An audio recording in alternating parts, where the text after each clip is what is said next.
Listen, let me tell you something. I made some stupid ass mistakes, as a kid coming up, like we all did. Yeah. I had to live with them. Yeah. I wish I went to college, because I almost went bankrupt 3 times because I had no financial intelligence. But I was the stupid kid who said, "Oh, I got out of high school. I'm gonna take 1 year off before I went to college," and that 1 year became the rest of my life.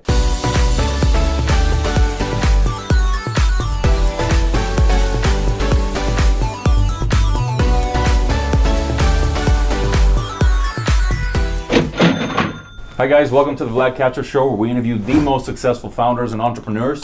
And our guest today is Daymond John from Shark Tank, the CEO, co-founder of Fubu. I'm extremely happy to have him here with us. Daymond, welcome to the show, man. Thank you for having me. So I wanted to just jump right in because I was studying the key points of Fubu, the key trajectories that grew. And I have about 14 points of the journey of Fubu. If you could try to walk us through, because this way they'll know the Fubu journey from beginning to $300 million in sales from the key elements. An example, what I mean by key elements, like you started selling hats, sold $800 worth of hats, then the next big moment, right? Yeah. How would you walk us through this journey? Yeah.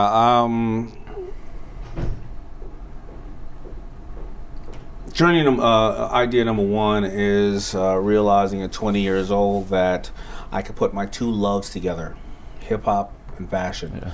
And that was something that I loved ever since I was 10 years old. Yeah. So the first concept right there.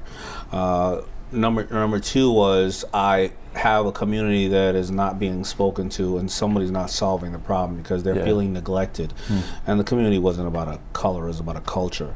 Because a lot of people thought food was only for the color, but listen, if I could dress MC Search or even Eminem today, I couldn't care less, right? They're amazing artists.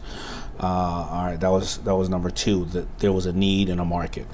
Number three was, how do I take an affordable step? Well, I'm gonna make some hats myself. I'm gonna stand out on the corner and see if I have proof of concept. As we always ask people in Shark Tank, what are your sales? Now that I knew my sales, that was step number three. Number four would probably be understanding, after proof of sales, what my product was and how to maximize my product. Meaning, as a designer, you want to come out with 10 colors. I had to stand on the corner enough time to find out that 60% of the colors sold was black. The other 20% was white. So let me cut out 8 colors. You have 10 logos. I found out they only bought 2 logos. And you have 4 sizes. They all want a double X. So you start to get narrow and deep on it, right? Then I needed to let the world know that I had the product. And what was my version of influencers at that time? It was rappers. It was the cool kids in the community. So I had to get it onto them. That would then spawn the growth or the identification of the brand. Now I want to take it to a bigger level. I have proof of concept, I have somewhat little level of sales, and I have influential people wearing it. How do I now get this thing to be working all around the world in different stores? I go to a trade show and seek out the people who can help me push the product out, meaning retailers, things of that nature. So I get the retailers behind me. All right, after that, I don't have any funds, so I turned my house into a factory and mortgaged my house, and so now I'm making the clothes. The next factor after that would be that I would take an ad in the newspaper to get funding, and Samsung would answer the ad. Samsung Textile Division would answer the ad. The step after that was, now that I had somebody like that behind me, was that I had to, I already had sales. I had to then, and I'd already built an influence of the brand and people who wanted to buy, meaning end consumer and stores. So the step after that, I think, was that helped me, and I wasn't in control of this, was LL Cool J in the Gap ad, mentioning Fubu in the Gap ad. I saw it. Yeah, that would get out there. Get out there to the world, And after that was, all right, well, I can't be every place at the same time. I only know how to make men's clothes. So it was then going on and taking on licensing. I started licensing things in different, first of all, in the United States, different categories. Meaning I made men's. I licensed out women, boys, boots, bags, things of that nature. The next step was licensing internationally. I don't speak Spanish, I don't speak Chinese, I don't speak all these areas. I can either go in there and get screwed, or how did the influence I built here help me negotiate deals over there that we can then nurture relationships and have somebody else who's a specialist in Europe, a specialist in Asia, a specialist in all these territories. So, I mean, those are just a couple of the ones that I can think of off the top of my head. But I know you said you had about 14 or 18 of them. For sure, dude. So I'm an entrepreneur like you. I don't have as much experience. You have 30 years, right? If basically 30 years experience, I have 8. And I always think about the kind of the hacky stuff. And for example, I saw the 3 things you guys did that were very hacky that I don't think people know. One was you got your jerseys, you said on bodyguards and like big guys. Big guys. Because that way they wear them, right? And it's like a constant advertisement for you. And you mentioned that they wear 10x more than a guy who just wear 1. Right. So that was very hacky. Another thing you did, how you said you painted the doors. The gates. You painted the gates. The security gates. White, right? So that way they put it down. And I thought that was fascinating. And I would paint them all, just for clarity. I would go to all the stores in the community and say, you pull down the nasty storm gates that have graffiti on them. Is it possible I could put up a beautiful white sign, no profanity, of a local company that the kids love? And if you do that, now you have only graffiti on your gates right now, we would also know that you really care and support the community, and in return, we'd support you. And I spray painted 300 gates, and I spray paint authorized Fubu dealer on 300 gates. So when they were pulled down during often morning rush hour in Manhattan, and it's often evening rush hour, because of the buses and the trains and the pedestrians, millions of people would see these gates. Yeah. And I would look like those would be what you would look at now, billboards. Yeah. That was very hacky though. Yeah. And that's not out there as much, right? Like, so the gates is not out there. The big guys wearing the clothing. LL Cool J was huge for you, and that's because you got this super loyal, you found a way to get this super loyal guy to your company. And there's kind of a side question on this is, so for the founders who are trying to get a super loyal guy like LL for their brand, should they give him like a cut of the equity? What's the best way to execute a deal like this? Well, first of all, you go to the big guy influencers. So when you the story that you were sharing about the big guys, what was that? That means that LL Cool J is and was a huge superstar in my community. Yeah. I couldn't just give LL something. I could, but everybody's giving him something. Yeah. And instead of, I only had money for 50 shirts. Instead of giving it to the cool kids who wear it one time, and they're cool, they don't wear things 2-3 times, and they would throw it away or give it to somebody else, I realized that the big guys never had fashionable stuff. They either had a big white shirt or a big black shirt, or they were big and they had to make custom apparel for themselves, which cost them a lot. Yeah. So that's why I give it to those guys. And what happened with those guys? Those guys were always in front of the red rope at a club. They were always a bodyguard, or they were just a big, joyful guy. And like you said, they would wear 10X because they finally had something good to wear. LL saw that, but he didn't get anything. Yeah. But it was a very familiar logo with LL because he had so many big guys around him. So when I finally approached LL, there was already embedded the logo in his mind, and some big guy and the cool guys he knew were already in the industry, and he was like, I'm open. You see, I built influence with him way prior to ever really approaching him. And that's what people can do today. I always share with people that you can go after the Kim Kardashians of the world if you want, and you can pay top dollar for them, and they are extremely effective, but they have to match the brand. Yeah. And Kim and the family, they really know what their brand is. But however, if you're paying, let's argument's sake, I don't know where she's at now, but maybe, let's say, I know she has a little bit less, but let's say 200 million. Let's say she has 200 million followers. And you want to support her, and she wants to support you, and you just want to pay cash and say, listen, I want to pay money first. If it works, give you a piece of the company, or vice versa. And trust me, I'm sure they want to do the same. And give them this money for 200 million followers. Let's say it's lipstick.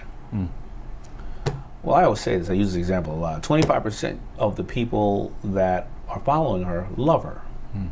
25% love to hate her. So they're never going to buy the lipstick. Yeah. They're going to buy that same color from anybody else except Kim Kardashian, right?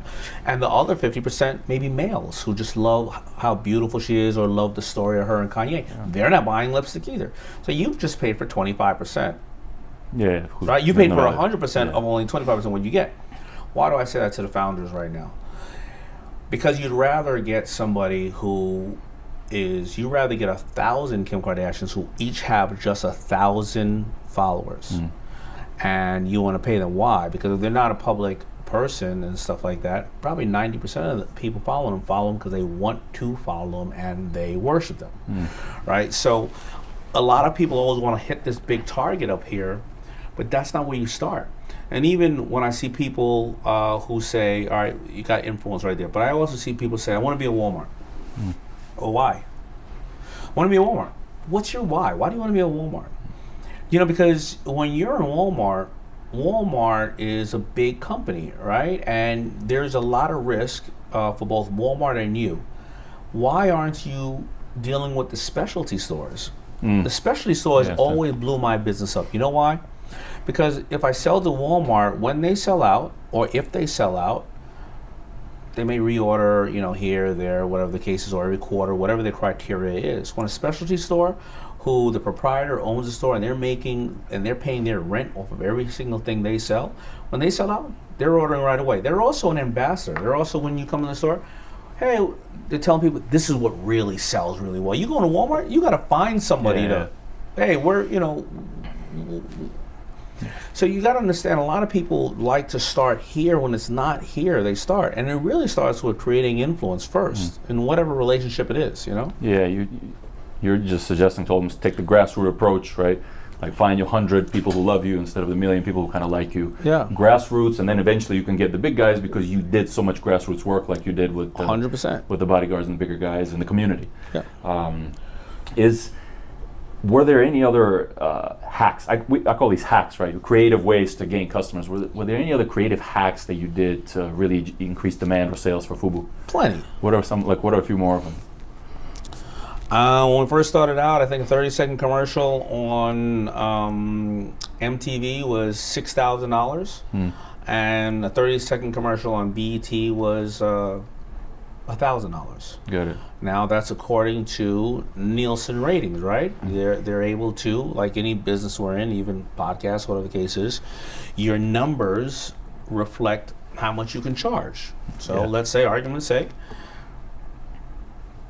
1 million people were watching MTV's 30 seconds. So that justified asking for $6,000 per hour. And BET then, obviously, the number would be, only 15% of that, right? 150,000. But I knew already that nobody in the projects pays for cable. So number one, there were way more than 1 million people watching BET because they had maybe illegal cable. I see. Also, a lot of African Americans have big families, and there are more people around one television set. Got it. And at that time, there was not a lot of African American programming going on, so MTV had programming that everybody could watch. So now you're one of 30 channels, but BET's one of one. So I paid $1,000. Yeah, I understand. Right? And I bought as many commercials as I could. And I damn near owned the network for 2 years. And it became way more profitable than this. Yeah.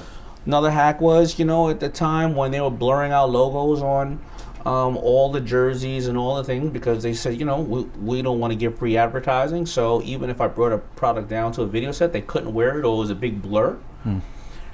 This was around 95 or 96. I realized that no jersey out there had a number 05, and nobody can ever say they were founded in 05 because 05 never came around. So I created and trademarked the 05. It was a number. The networks weren't blurring numbers. So we ended up trademarking 05, and we would then be able to put our jerseys in every single video we had, and nobody would ever look at something as Fubu. They would say 05, but they knew it was Fubu. But the networks didn't say anything because it's an 0 and a 5. What are you going to start blurring out a 1 and a 2 and a Jeter number and a Jordan number? So a lot of these type of hacks happen very often. I understand. and that's the way you do it. You did something really cool. You had a purchase order, I think, from Las Vegas for $300,000, and then you put an ad in some newspaper to get that money. That's a hack, dude. That's another one of those really, really creative things, right? And that's what Samsung came in from. Right, and I wish I could tell you that I did it because I was a genius, but I did it. I got Samsung money because I was an idiot. Because I got turned down by 27 banks. I turned my house into a factory. I had $100,000 into it, and I didn't know what I didn't know. So I was paying for raw goods 90 days ahead of time. I was paying for my staff and shipping and equipment, right?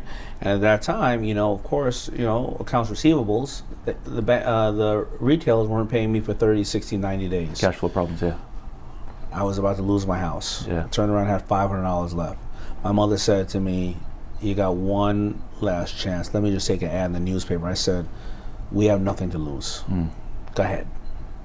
And 33 people called that ad. It was my mother's version of Kickstarter. Yeah. Now 30 of them were loan sharks, but 3 of them were real. It was Samsung who called. Yeah, it is a hack, but I really wish I could tell you that it was foresight. It was not at all.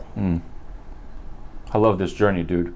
I'd still like to I'd like to touch on I have like 12, we still have time, I have 12 of these points. See if you can correct me if I miss any of it, because that way it's a Fubu journey.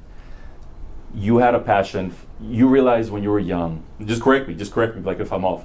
You realized when you were young that if you sell clothing with meaning, people are more likely to buy it, right? Kind of before even Fubu, that's one. Then from there you started selling beanies and hats, right? Yes. In the street. In the street, hand to hand. It is. So that way you'll find out right away whether they like it. Your if you have something of value. Yeah, your sales skills also grew a lot, right? From hustling pencils, like you said you did before.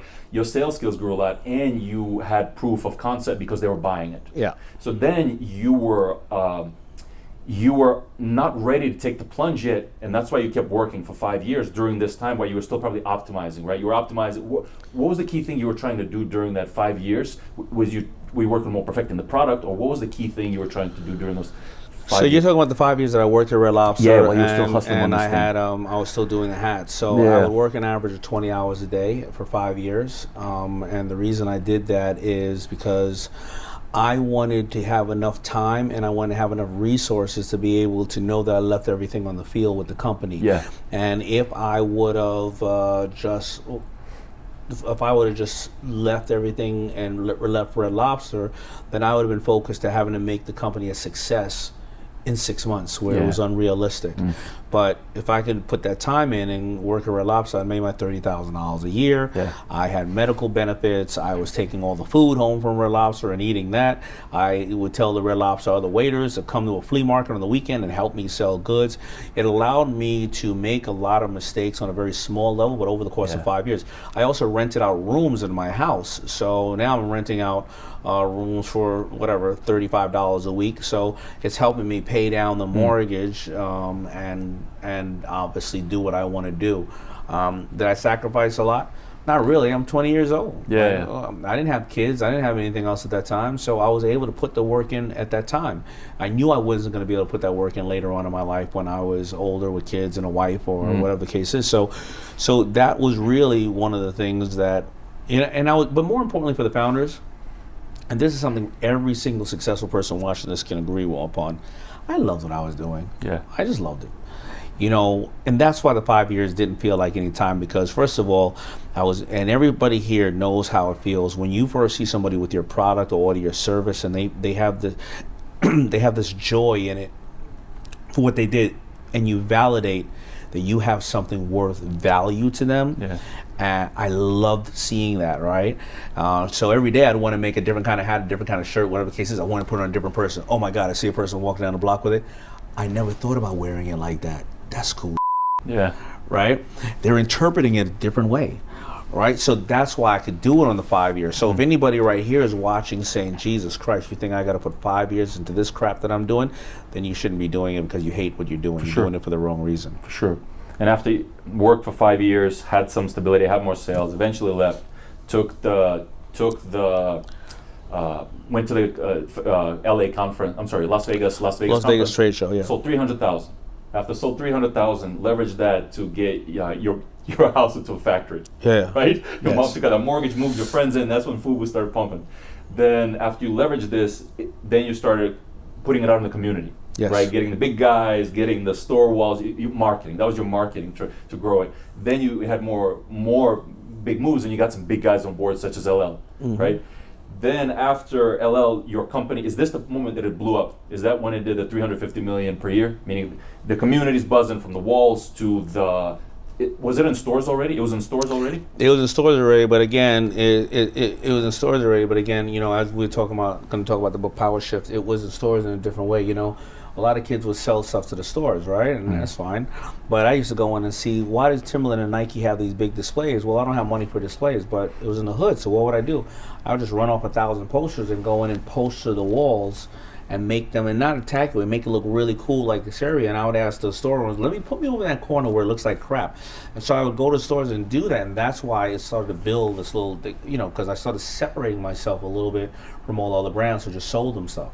I see. So you went to these stores, and they just got a bunch of stuff, right? But you try to highlight your brand. I try to highlight. I would go in there and I would just take these cheap posters, but I would just do these two walls and put all the stuff in the corner, and then I would start separating myself from the other urban brands who just sold them and stuff. Yeah. So then your product's highlighted. You're in stores. You got the street buzz going. Then you get LL, and then the Gap blows up by spending that $30 million on the ad, right? So this creates a lot of action for you, and then massive success in terms of $350 million a year in sales. And then I think the mistake that I heard you mention was that too much inventory, and ran into the inventory challenges because the cycles change and it's so slow to get it again. Is that what's the main lesson kind of that? Well, no. So too much inventory in various different ways, right? It was a mistake we made. We got cocky, all right? So what happens is when, you know, in our business at that time, when, you know, we would say, all right, here's a box of jeans and it's 12 pieces that come per box. So you need to order 2 boxes, 10 boxes, 100 boxes, doesn't matter. But the store would say, listen, you know, the boxes have 232s, 234s, 236s, 222, all the way up, right? They were like, we're in Mexico. They're not making people too big in Mexico. So we need just boxes with 32 and 34s. And we would say, no, take the box like that. And they would say, but I don't want to take the box. Take the box like that, you're not getting Fubu. You good? It's okay, we got these. Take the box like that, you're not getting Fubu. Well, the store cannot not have Fubu, because then all of a sudden somebody else is going to get it and they look crazy. So what do? They took the Fubu. But after 2-3 years, they would have massive inventory of 36, 38, 40, 42. So what are they going to do now? I'm going to put it over here in the corner for $20. Kid comes into the store now. They see Fubu jeans, $75. Fubu jeans piled up here, $20. There's no sign on it saying these are old styles and that's why they're $20 and they're large. Larger sizes. The kid mentally goes like this. Why the hell would I pay $75 if they're $20? And why is there so many damn jeans in here? Nobody's buying this anymore. Slowly corroded our brand. On the flip side, the other brands would say, I'll give you, what you want 32 and 34? That's all I'll sell you, no problem. You know? And so the ego came into place, or ignorance, but let's call it ignorance with ego, because I've got the golden rule. I'd already nurtured a great relationship with my consumers, and I always built influence with my consumers, but my negotiation was horrible and harsh. And I didn't nurture the relationship after that, because I was like, screw you, I'm big time now. Ended up having a lot of inventory on Fubu. So what happens after that? You got to go and dump it in Burlington and all those other stuff. So forget just going to that store. I'm a mother, I'm out, and I'm in Macy's, and I'm in some of the better stores, and I'm looking at everything here, $100 from Fubu, and or I'm a kid and I see $100 from Fubu, $100 Fubu stuff, and my mother smacks me and goes, you idiot, we can get that at Burlington for $15. I got it. What am I going to do? So, you know, these are lessons that we learn and we can share to people. I'm not here to act like I was a genius and everything was cool, and you know, it happens, and that taught me very valuable lessons for the future. Hi guys, this video is sponsored by Indochino, Postscript, and Geology. Indochino will get you a great suit. PostScript will take care of SMS marketing for your e-commerce Shopify store, and Geology will take care of your skin. So the first sponsor, Indochino, this is a really, really awesome company to get a suit. Listen, people will determine what they think of you within 7 seconds. 7 seconds. That means how you look is really important. So Indochino, you can get a beautiful suit for yourself. The reason it's really special is because one, it's made to measure. You know how sometimes you get a suit and it'll be too long or something slightly off and it messes up the whole suit look. With Indochino, it's made to measure. That means it's for you. That means it won't be just a suit, it's a suit perfectly measured for your body type. Number two reason it's awesome is because it's customizable. So with Indochino, you can customize the lapels, right? How wide do you want them? You can customize the buttons. Do you want 2 buttons? Do you want 3 buttons? Do you want double buttons? Some people even put a name on the inside, which I think is really cool. It's also very affordable. You can get a beautiful premium suit for just $359 and free shipping. And the fourth reason is if you don't know your measurements, let's say you don't know your measurements, you can go to one of their many locations in the US or Canada and they'll measure you and send you your suit. So Indochino is an awesome company to get a suit. Click the link below, that way you can actually get it. And the second sponsor of this video is PostScript.io. This is a really, really awesome company for text messaging. So email has lower deliverability, hard to reach customers. Social is very expensive, but you can use PostScript.io for SMS marketing for your e-commerce Shopify store. So some of the reasons it's awesome, and before I say why it's awesome, listen to these stats that they gave me. One, 95% open rates. That means when you text your customers, 95% of your customers will open your text message. 2, 35% click-through rates. Imagine if you had 35% click-through rates, you'll get so many more sales. And 26x ROI of the users who use PostScript. These are phenomenal stats. Some of the features that make PostScript really special is one, they'll help you capture the phone number, right? So first, you need to even get the phone number of the user to text message them. With PostScript, they'll help you capture it, such as give you pop-ups, such as give you landing pages, such as give you email options and links so you can capture the customer's phone number. 2, they help you automate your text messaging. So if a customer put the items in the cart, but then abandoned the cart, you can send them an automatic text message. Welcome messages. So let's say a customer just purchased from you, you can trigger an automatic SMS message that'll say, hey, welcome to our family. Thanks for shopping with us. Or even cross sells. Let's say if a customer purchased a certain product with PostScript, you can trigger an automated SMS to try to cross sell that customer. You can also send targeted SMS campaigns. With PostScript, you can identify which leads are most likely to convert. And then you can send them very custom messages. You can even include images, photos, and GIFs. I think that's really awesome because then it's almost like a conversation. And you can also have one-on-one conversations. So customers can text you and you can text them back. That's phenomenal. So I highly recommend try PostScript.io. Click the link below and you'll be able to get a 30-day free trial. 30-day free trial if you have an e-commerce store on Shopify. This is a great solution for SMS marketing. And the third sponsor of this video is Geology. Now, Geology is really, really awesome because they take care of your skin. You know, we never know what products we should get to take care of our skin. I certainly don't know. I don't know what products are good for me. And on Geology, they take all of this away. So you do just a 30-second online quiz. 30 seconds. I did it myself. It takes 30 seconds, and then they will recommend the exact products that you should get. The exact products for your skin. I think that's really, really awesome. And for example, what you'll get in your kit, you'll get 2 face washes. So that way you have one in the bedroom, you can have one in the bathroom and one in the shower. You'll get a morning face cream that also even has SPF 10. So this way you can be, more safe from the sun. Night cream to take care of your face while you're sleeping. And this is one that I really think is amazing. It's the Geology eye cream. And the reason this is so special is because many of us have bags under our eyes or wrinkles, and this cream, their night cream, is specifically to either remove the dark circles or to remove the wrinkles. And I think that's really awesome. You can sign up through my link below for Geology and get your own packet of these things: 2 face washes, the morning cream, the night cream, and the eye care, right, to take care of the wrinkles, for just $30. Click the link below, and the code is START30. Click the link and you will get your own set for just $30, and I think that's phenomenal. And thank you guys for sponsoring this video. So now the book. I saw you released a lot of books. You released 5 books. This is my 5th book. Fifth yes. book.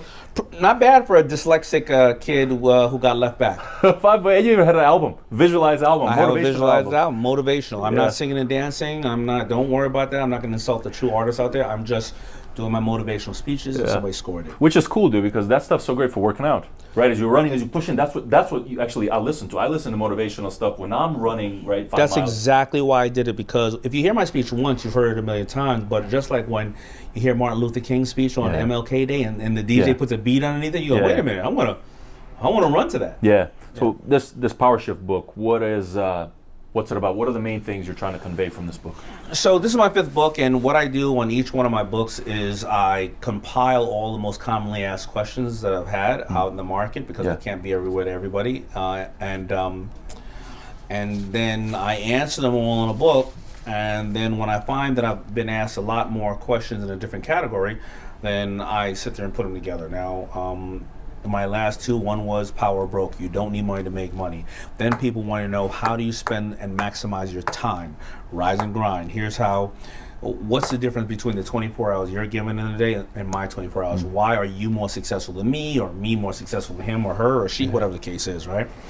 The most commonly asked thing I found after answering all those questions was how to negotiate something. And the reality is, most of us in this world, we only have what we have because of our ability to negotiate. It has nothing else to do with anything else. Trying to teach. So it's the 3 things that I'm kind of getting from the book. Now, no, the book's not out yet. The book's going to be out in March. Right now, they can pre-order it. Correct. The 3 things, you're trying to teach them how to negotiate, and negotiating is everything. Well, no, influence first. Influence First. Influence, then negotiate. Then negotiate. Body language. Within Right. That's what I got the aspect of negotiate, and then nurture a relationship. But Got the it. most important negotiation you're going to have is with yourself first. That's the because when you have already said that you weren't worth this, then you're not going to get it. Yeah, for sure. That's the most important negotiation to have. And what's your why? A lot of people, they it's not that they are not getting what they want. They don't ask the right questions, and they don't say to themselves, "What's my end goal here?" Actually, Yeah, for sure they don't. remember, like I'm talking about going into Walmart. Well, why are you going into Walmart? Yeah. Yeah. It's an ego thing. There's no problem, but The one thing that I really, really agree with you, I think it was your Power of Broke book. I really agree that I think founders just don't focus on having lack of resources enough, right? Like it's all really about 2 things, right? It's all really about sales and your margin. That's it. yeah. If you just make those 2 things go up, you're a success, right? I think all that other stuff is confusion, right? Your sales and your margin with the least possible spend. And Correct. You're teaching them that, and it's like another thing that frustrates me these days is founders now are proud frequently about how many employees they have. Dude, I got 300 employees, but he's only doing like $2 million a year in sales, right? The point is like the power of broke is like how do you do the most with the least?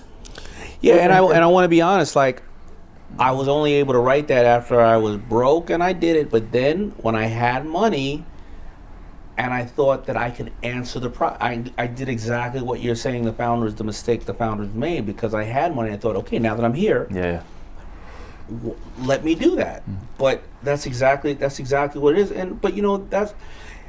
I don't want to be too hard on founders because we're all A-type personalities, and we just don't know how to stop, right? So how do you stop? You know what I'm saying? It's like how do you take that DNA out of them, at a certain point? So that's why I share these lessons to say I've been through this, right? Yeah.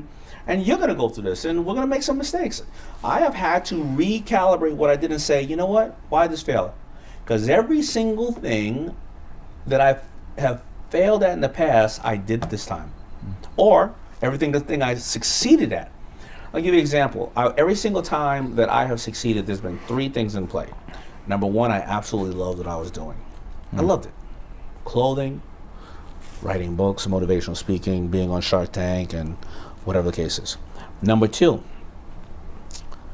because I loved it, I did my homework. It was every day I was learning something new, and I kept learning how to make better clothing, kept learning how to find licenses, get expansion, kept learning who the hardest artists were, kept learning new fabrics, materials, finding out stuff like Coogee, who can I acquire, Coogee and Kappa and all these other brands. And number 3, if I didn't do my homework and I would still would love what I did, I partnered learning. up with somebody great, a strategic partner, an acquisition like you're saying, or great management. Every single time I failed, the one thing was missing. From these, love, learning, or partners, right? One thing was missing. I didn't love it. So if I didn't love it, guess what happened? Why the hell would I do homework on some shit that I don't like? Yeah. If I didn't do homework on some shit that I didn't like, then I probably would hire somebody that I never did my homework on. And whether they were doing good, bad, or indifferent, I wouldn't know any better because I didn't give a shit. Yeah. It failed. Three simple things. I'm a simple guy. Yeah. How can we win at this, Daymond? So many of us hire employees when we haven't done that job. Are you saying that we should kind of still dig in and learn how to do this thing before hiring that expert? I'm learning TikTok. I'm 50 years old. Why should I be learning TikTok right now? Do you think that I'm going to be dancing around with a chicken? But I need to learn the fundamentals and the basics of it so that I'm not the sucker at the poker table. I understand. Right? And there's going to be 10 other TikToks in between now and the next 10 years. But that TikTok kid who's 15 years old, they're going to be one of the top consumers in the world in 10 years at 25 years old. And if I don't learn the fundamentals of it now, then how am I going to know if you're selling me, if you work in my social media department, or we should expand here? How am I going to know if you are good? What if you decide to leave me? You're going to take the keys to the car and I don't know how to handle it? You got to keep learning. You have to keep learning. Listen, I learned, I love putting out something on my Instagram sometimes of what I learned today. I learn every single day. Yeah. You know what I learned yesterday? That 70% of the Gen Z consumers or Gen Z generation and consumers, they don't want to have credit. They don't want to have credit cards. They don't want to have a lot of things because they grew up when they were 8 or 10 or maybe 15 years old. They watched their parents lose their homes and various other things because they were 8 years old. I mean, 08 came around, right? So they have a perception that financial institutions may be not as great as they like. So they are dealing with the good financial institutions in different ways. They like to pay down everything, or they like various different things. So if I learn that, and I know that consumer could be anywhere from 15 to 30 years old, how am I learning other financial tools to be able to make a transaction and or a convertible sale to them easier? Where are they looking? You know what I mean? You got to learn every single day in every single area. You don't have to learn everything, but it has to start somewhere. Yeah, a great hack that I have for learning is I listen to audiobooks on 2.5x the speed. And I do when I run, right? When I exercise. So it's like when I exercise in the morning for an hour and a half, I've covered like 40% of an audiobook, and that really helped me. There's just one hack really helped me big time. I can't believe I wasn't doing it before, which is 2.5x speed of my books. And they're all nonfiction books. So what I used to do, and unfortunately I am married now to a woman who I cannot play anything when she's sleeping, but I'm on the road so much, is I play my audiobooks when I'm sleeping at a very, very low rate, because your subconscious mind can't filter out what's real or not. Super interesting. And if it's just playing there in the middle of the night at a very, very low rate, you're picking up a lot of things in the book. And you're thinking it's falling you to sleep, it's putting you to sleep, but it's absorbing a lot of the information. Fascinating, dude. You listen to 1x, very slow, 1x the speed, you're slowing it down way up and sleeping with it. No, in the volume wise. I'm playing it the same way, but I'm playing it super low, because now I wake up and a lot of times my mind has already absorbed some of the information, and I'll play the same book, for 2 weeks, and I'll probably hear the whole book, but I didn't know how I absorbed that information. Very interesting, dude. No one's ever actually mentioned this. As you're sleeping, you plug up with an audiobook, very quiet. Put it on a little speaker. You're not plugging up. You have it play in the room. Yeah. Interesting, dude. I also saw something that you mentioned that was how you set your goals. Now, what I saw was you have your 7 goals for now, 6 months? 6. Then you have your 5-year goal and a 20-year goal. But what was interesting is what you're thinking about when you're reading it. Can you kind of elaborate on this? Because you were mentioning you were thinking, how am I going to get it? Or can you elaborate on your goal setting process? Yeah, so I learned this from Napoleon Hill, Think and Grow Rich. Yeah. And obviously many of the people here watching know the book. So I have 10 goals that I read every single night before I go to bed, and I read them every single morning when I wake up. 6 of them expire in 6 months, and the other 4 expire in 2 years, 5 years, 10 years, and 20 years. The ones that expire in 6 months, I set them super high. I never hit them. Meaning, I'm going to make this amount of money. Let's say I make this amount. But once the 6 months expire and I reset the goal, I reset it for this amount. Yeah. Right? The reason I read them before I go to bed is just like listening to the audiobook, is that science has proven that over 75% of what you dream about is things that you either fear or things that you hope will happen to you. And so I want to program my mind with the last thing of that. Right? That's why I don't watch TV before I go to sleep, because I don't want to dream that Darth Vader is coming for me. All right? So when I wake up in the morning, the reason I read them is because I take one action closer to that goal, meaning a call. Let's say because my goals range from faith to family to whatever the case is, to business, right? And what if one of those goals are to make a certain amount of money, so I need to go into this industry. Well, then if I make one call that morning on the way to work, because I keep reminding myself of that, after 6 months, that's 180 calls, right? Or whatever the case is, right? If it is to lose weight, to get down to a certain number, right? Okay, so then I realize that every time I take that action, I'm going to go to the store and pick up a green drink instead of that delicious croissant, bacon and egg. Yeah. That's 500 calories less than I had that day, and I oxidize my body, right? So that's why. But you were talking about the visualization part. When you start thinking about your goals, you have to meditate. And of course, if in 2 and 5 and 10 and 20 years you have these goals, if in 5 years your goal is to buy that house, that certain place, you don't just go, I'm going to buy a 5,000 square foot house in this area. You don't do that. Is it colonial? Is it farm style? How does the door handle feel when you touch the door? Is it glass? Is it brass? Is it cold? Is it warm? When you open the door, do you smell the bread baking in the kitchen? Is it 5 o'clock and your significant other comes home and says, hey honey, how's work? Here's how my day is. Is it a winding staircase? The kids are out in the backyard playing with the dog? You have to visualize that. If you don't visualize it, then it's less likely going to happen. But remember, your subconscious mind cannot tell the difference when it filters things out. It's interesting, dude. Just to make sure I didn't miss anything. So let's say one of our founders has a goal to hit $1 million a month in sales. So the way you would do this is you would write, hit $1 million a month in sales, right? And then you would read this twice, in the morning, in the evening. No. And then what would you say? So it would say sales, $1 million a month in sales. Then it would say increase outreach of calls by 2%, 10%, whatever the case is, or this is your how. This is your how, right? This is a how you go down the method. Yeah. Right. So let me give you entry by calls by this. Spend 2 or 5 or 10 hours a week on this social media to move us from retail to social media. Yeah. And in return for the $1 million a month, because there has to be a return for it. Yeah. A lot of people go out in life and they say, I want $1 million. Right, so what are you going to do with $1 million after you get it? You're going to buy one car? You're going to buy 20? You're going to give it away?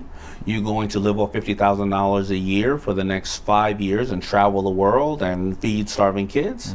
But a lot of people don't know their why at the end. So in regards to the $1 million, when we get up to this level of point, I'm going to either be able to cash out some of my partners, like you were saying earlier, or I'm going to put away money for the kids' college fund. And what that's going to do is that going to help this, that. So it's always what the target is, the action and the plan of action and map to get to it, and what is the payoff after getting to it. So by payoff you mean why? By payoff you mean why? Payoff, yeah. So I'll give you one of my real goals. I'm not going to tell you the number, or maybe I will tell you the number. Get down to 173 pounds by a certain date. Okay, how am I going to do that? I'm going to do cardio in the morning, 1 hour cardio in the morning, and free weights at night. I'm going to walk 10,000 steps. I'm going to substitute one meal with green drink. I'm not going to eat after 6 p.m. No meats, no chicken, no meat, no chicken, no fried foods. This will, in return, reduce my weight by 4 pounds per month. Micro goals. Micro. You're splitting that big one into the micro, right? Yeah. And when I get to this level, I will be in my daughter's lives longer to walk them down the aisle. I will be more active. I will be healthier, and it will reduce my vulnerability to sicknesses and cancer, which will allow me to stay longer on this planet to be a better husband. That's a real goal of mine. Yeah, it's interesting. You're not even setting like a single action. You're putting all the actions that you're doing to achieve this goal. And are you imagining yourself weighing 173? Are you visualizing it? I'm not imagining that. I'm envisioning me walking my daughter down the aisle. Yeah, I'm envisioning me and my wife just, you know, because I'm old. My wife is 15 years younger than me. So I'm envisioning me being around her life healthy, not in a wheelchair, not on myself in a diaper with no teeth. How would you've been through some hardships in your life, right? Like from you had cancer, you overcame cancer, right? You had some hearing also. I'm sure you had many business challenges. What are you thinking about to stay optimistic during many of these hard times? My goals? Same goals. The goals keep, it's a compass. It's a dashboard. It keeps you going. And listen, I'm human. Sometimes I don't read the goals for 5 days or 10 days, and I forget. I don't know. I'll get to it tomorrow. And you know you never get to it tomorrow. And then I'm sitting there and I'm like this. Why am I feeling so depressed? Wait a minute. Hey, Mr. Genius, who tells everybody to read their damn goals, why don't you read your goals? I go back and read my goals, and it gets me back. You know, Will Smith said something that was similar to this. He was like, we can't control what comes at us, but we certainly can control the way we respond to everything, right? It's like we can, whatever's there is there, but we control everything that we do with that information, right? Listen, let me tell you something. I made some stupid ass mistakes, you know, as a kid coming up, like we all did. Yeah. I had to live with them. Yeah. I wish I went to college. Because I almost went bankrupt 3 times because I had no financial intelligence. But I was the stupid kid who said, oh, I got out of high school, I'm going to take 1 year off before I went to college. And that 1 year became the rest of my life. And I almost lost everything 3 separate times, right? Before I then started to learn that I needed financial intelligence. I could have sat back and said, well, I ain't go to college and nobody taught me about money. Well, when are you going to learn? Yeah. Right? So, you know, the book is about, first of all, creating influence. It is about negotiating with yourself, with others, and then how do you nurture those relationships and get the most out of it. Just to touch on this, because you stress it a lot, the financial intelligence. By this, you just mean budgeting, right? You mean budgeting, probably budgeting all your spends, right? Don't be surprised with something like you mentioned. You know, no. I mean knowing about how money and dollars and everything works. You got to remember, you know, the old guard, not the new necessarily, but the only thing you're not going to learn from generally school is financial intelligence, because there's no reason for a school to teach you financial intelligence, because you need to be able to take out $300,000 and $400,000 worth of loans when you get to this point. So how would I teach you to not be my customer? Yeah, I understand. Yeah. Right. So you're not going to learn financial intelligence there, right? And financial intelligence is always about constantly understanding how things work, right? I was told, let me tell you one of my other stupid mistakes. I was told, you know, jewelry retains value. Jewelry does not retain value. Yeah. Stones retain value. So if you buried a diamond in 1975 that you paid $100,000 for, you buried a diamond in the ground. Put it in the safe. Yeah. Let's not bury it in the ground. Diamond, $100,000, 1975, you put it in the safe. $100,000 in cash, you put it in the safe. Today, you open up both of them. The $100,000 can barely get you a Mercedes. The diamond is worth $2.5 million today. That is a stone. Now here's my understanding of financial intelligence when I first made money. I'm going to buy a $300,000 crusted out Fat Albert medallion. It's jewelry. Of course it's going to go up. So when I went to go sell it, because I didn't need it anymore, I'll give you $50,000 for the broken up diamonds in it, because you're an idiot. Nobody else wants a $300,000 or $400,000 Fat Albert crusted out medallion. Yeah, I understand. It's financial intelligence. It's learning how money works. And the last question is, as we wrap this up, if you could communicate one message to all of entrepreneurs, aside for Get the Power Shift book, what would you communicate to them? One message to all of entrepreneurs, what would you want them to know? Being an entrepreneur is not easy, and I understand your pain. I understand that everybody thinks you walk on water, and they all tell you your problems, or they all tell you their problems, your employees and everybody else, and you can't tell them your problems about your financial stress, the fact that if you don't get this account, you may have to close the business in 6 months, because if you tell your best employees, I'm going to have to close the business in 6 months if I don't get this account, they're going to get a job right away. Yeah. Your family life is stressed and strained because, again, you're trying to do the best you can to be able to do your part of the job of the family. And mental health is a really big issue in the entrepreneurship community, and it's all right. Talk to people about it. You're on the road heavy with it, and every time you thought that you was going to be easy, but you're the first person in the office, you're the last to leave. You thank everybody for your success and blame only one person for your failure. I love that. Yeah. It's You just thank reality. everybody for your success, but blame only one person for your failure. That's what it is, right?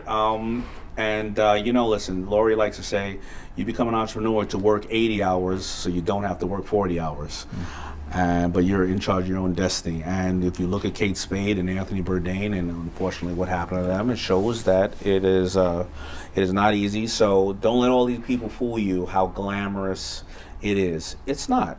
Yet, if you're doing something that's fulfilling, you're challenging yourself, and you love what you do it. But get help. Talk to people that you trust, that you love, if you're an entrepreneur, and just be honest with people. People love to root for you. If you always act like, everything's okay, well, then nobody's going to root for you. Yeah. If you're always winning, but show them to be authentic. You're saying be authentic. Be you. What's wrong with being authentic, right? Yeah. That's what I find. Yeah. That's it. And also the last point, take care of your health. Entrepreneurs take care of everybody else except for themselves. Yeah. They're always loaning this person this, giving that person the day off, trying to solve this problem, whatever. Yeah.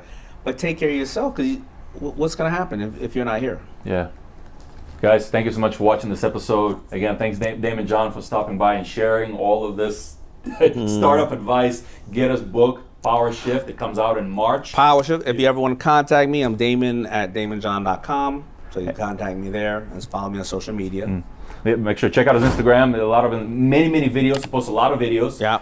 And make sure to hit the subscribe button and the notification bell so you don't miss any more exciting, epic interviews with the world's best founders. Daymond, thanks so much for stopping by, man. Appreciate it. Thank you. you.